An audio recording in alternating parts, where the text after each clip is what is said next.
Hey guys, what's going on? Mouse here again. So, just real quick, I want to talk about Skull and why it's actually one of the best shadows right now.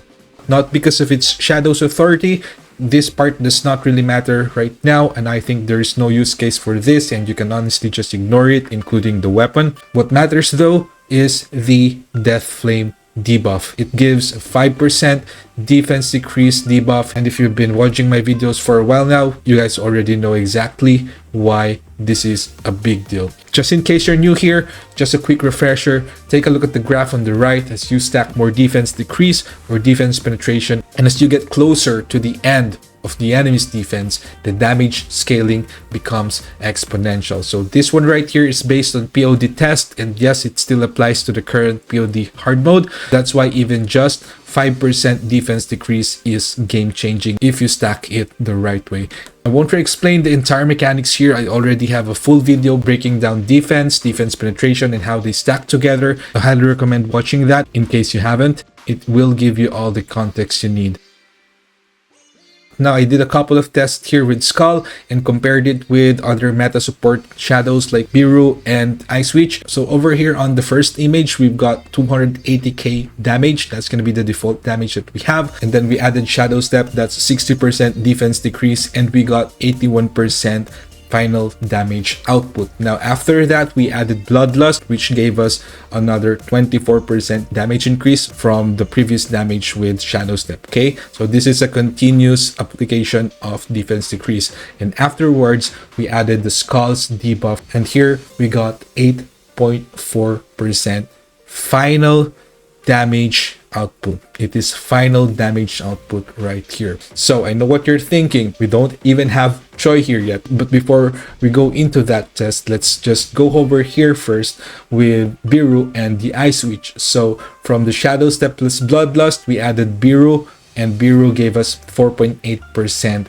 final damage output. And then with the Ice Witch, we only got 4% increase in final damage, so it's even lower than Beru right here. Just take note that we don't have penetration here in Jinwoo's stats, and by the way, there is a big difference here as well. Although Ice Witch, for example, has less damage output as a support, it applies to the units itself, to Jinwoo, to the hunters, and not towards the targets. So this is something to consider, especially in the POD hard mode, wherein you need to break both hands, and sometimes you won't be able to apply Beru's debuff on both sides. Okay, now let's go ahead to the one with Choi. So this is the damage with Shadow Step plus Bloodlust plus Choi, 946,541, and then we added Skull, and the damage increased to 1.07 million, and that is equal to 13.7% final damage output. So that 5% defense decrease is actually game changing in this case. So now let's talk about the use cases for these support shadows.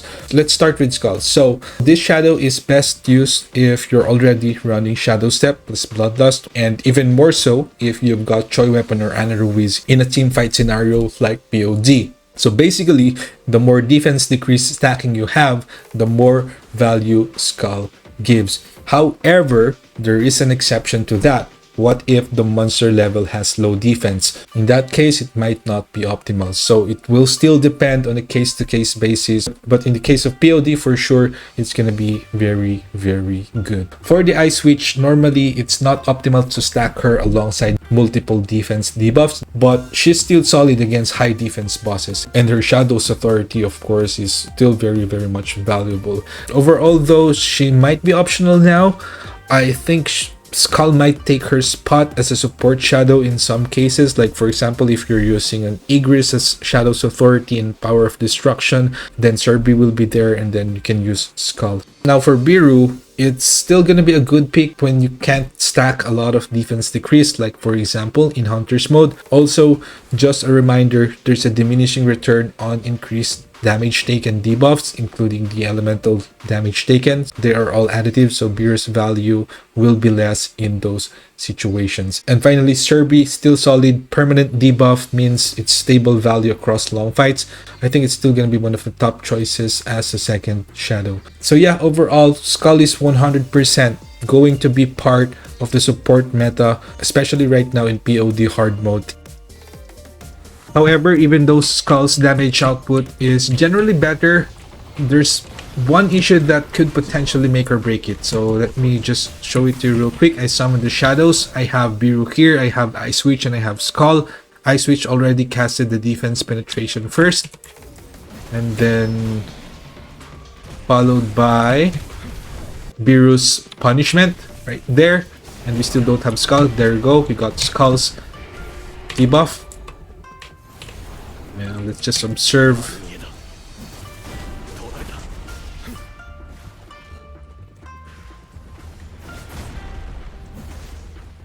Right there, both the defense penetration and Skull's debuff are about to disappear. Take note that the Ice Witch was casted first and Skull's debuff was casted last. However, they both disappeared almost at the same time. And as you can see here, Beru's debuff is still there. So based on my observation, I noticed that Beru's debuff is being casted twice. Probably both skills are casted. That's why it had more duration. And for the Ice Witch, I think that's gonna be the same case. The duration is 20 seconds, but I think she's able to cast this again. Now for Skull, there are also two skills here that can proc the Death Flame. However, it does seem like the gap between both skill cast is very short. That's why it disappears much quicker than the Ice Witch defense penetration and Beru's punishment. But I feel like it's still gonna be worth it. So we'll just test this in actual combat later on. So yeah, that's all I have to say. If you found this video helpful, don't forget to drop a like. And please do consider supporting me in the SLA Content Creator Program this new season. And thank you so much, and see you in the next one.